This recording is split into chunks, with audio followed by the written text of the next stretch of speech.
Salut à tous, bienvenue dans une nouvelle série qui s'appelle Les réveils du dimanche après-midi.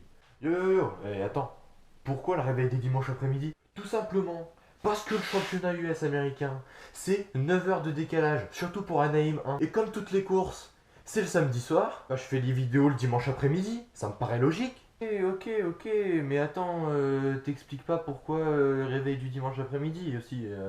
Après, nous on peut pas comprendre. Donc si j'ai bien compris, chaque semaine, tu vas faire un débrief de chaque week-end de course. Ouais, c'est bien, bravo, on l'applaudit. Merci, je m'applaudis moi-même. Sans plus attendre, le premier débrief sur Anaheim 1.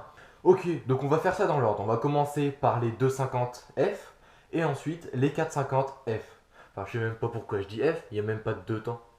Ok, c'est parti pour le débrief. Bon, en général, je préfère parler que des finales parce que les séries, tout ça, on s'en fiche un petit peu. Ce qui est important, c'est le final. Mais là, quelque chose d'important, on va parler de Maxime Després. Maxime Després, qui c'est?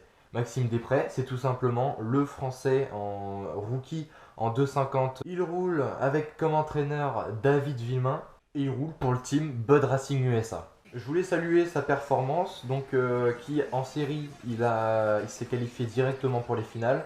Mais bon, malheureusement, il a fini 20ème à la finale de Anaheim 1, en espérant qu'il aille mieux pour San Diego la semaine prochaine. Fini la petite aparté, on va passer à la finale. Bon, sur ce Anaheim 1 en 2,50, pas trop de rebondissements. Il y a eu Cooper Webb, gagnant de la saison dernière, donc plaque rouge numéro 1, qui gagne.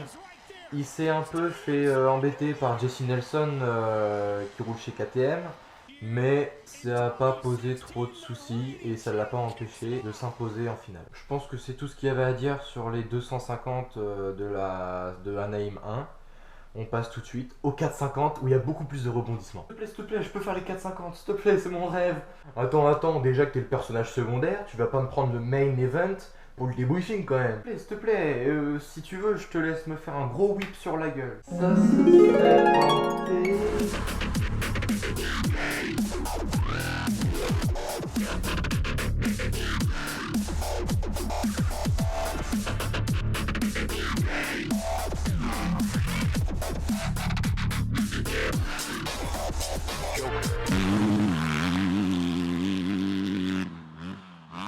Sauf que je sais même pas faire de whip.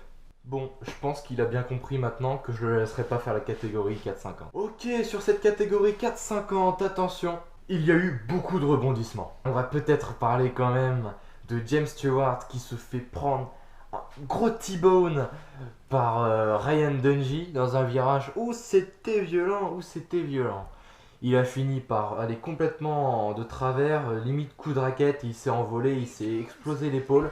Je vous mets la petite vidéo juste là parce que ça fait vraiment souffrir. À ma grande surprise, déjà que Anderson avait fait un gros saut par-dessus un virage pendant les qualifications, on s'attendait pas du tout à ce qui s'est passé. Jason Anderson a gagné Anaheim 1. Le mec l'année dernière, il roulait encore en 2,50 chez Husqvarna. Et cette année, Husqvarna, bam, il rentre en catégorie 4,50, il gagne Anaheim 1. C'est fou. Du coup, on le verra avec la Red Plate pour San Diego. Moi, je trouve ça bien quand même. Mais bon, je vous cache pas que depuis le temps, j'aurais préféré voir un petit James Stewart passer, ou même Marvin Musquin.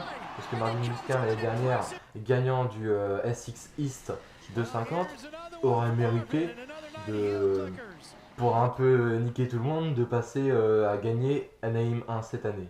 Enfin bref. Je suis très content pour Anderson. On verra ce qui se passera à San Diego. Bon, un débrief assez court, mais bon, c'est le premier, vous inquiétez pas. Les autres, ils vont envoyer du pâté. Je vous laisse finir votre dimanche. Moi, je vais me recoucher parce que la semaine prochaine, c'est San Diego et il faut être prêt pour San Diego. Ciao. Qu'est-ce qu'il dit?